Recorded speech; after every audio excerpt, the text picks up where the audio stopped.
How to create subtitle in Premiere Pro automatically. Make sure you've imported audios already. Step 1. Create transcript. Go, Text, panel. Click on, Transcript.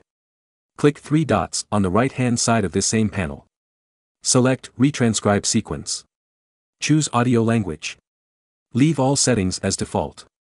Click on, Transcribe, to continue. Step 2. Create captions. I use the default settings. Click on, Create captions, to continue. Step 3. Adjust subtitle style. Select all subtitles. Adjust font size. Add background if necessary. Step 4. Export SRT file. Go back to Text panel. Click on Captions sub-panel. Select Export to SRT file. The SRT file will be saved in the same folder as your Premiere project file. You can upload this SRT file to YouTube without any tweaking.